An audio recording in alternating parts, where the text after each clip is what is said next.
baki, arzum dünyadaki.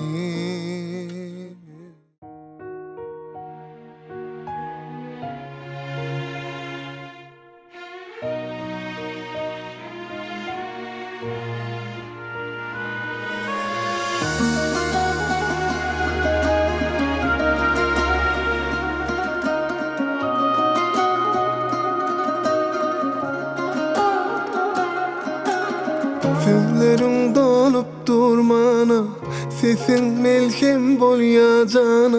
Sen nasıl her günü gözüm, kuysayan sen söylesene.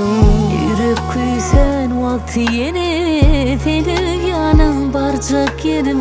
Kaygı etme beni canım, nerede bolsam seni sevdim. Arzu etti arzuna yetti zayıf nurlu cemalım. Aydar umid aşığına canım bir cemalım. Seninle arzunlarımın bari, hiç açılma ayrılmayı. Onu birbirine, sensin ben yüreğimin yari. Yanımda bol ömür baki, arzum dünyadaki. Seninle arzunlarımın bari, hiç açılma ayrılmayı. Onu birbirine, sensin ben yüreğimin yari. Yanımda bol ömür baki, arzum dünyadaki.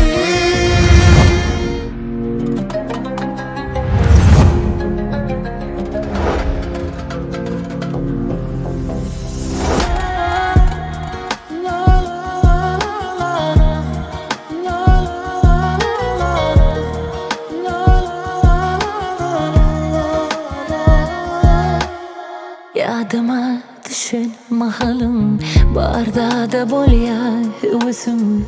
Seni menden sonrası olur, gel ya seni övüsüm. Tanıyan günümden beri bollumla senin yetirim. Sen benimki bolsan bol yar, arzularıma yeterim. Arzu etti arzuna yetti zayıf nurlu cemalım. Aydar umid aşığına canım bir cemalım. Seninle arzularımın bari, hiç açılma ayrılmayı. Onu birbirine, sensin ben yüreğimin yari.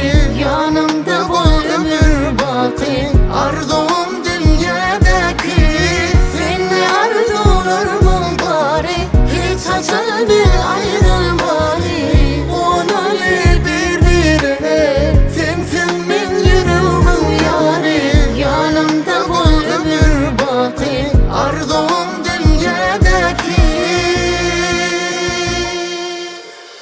Seni ardımlarımın bari, hiç açan bir ayrılmalı. Kuanalı birbirine, sensin ben yüreğimin yari. Yanımda bol ömür baki, arzum dünyadaki.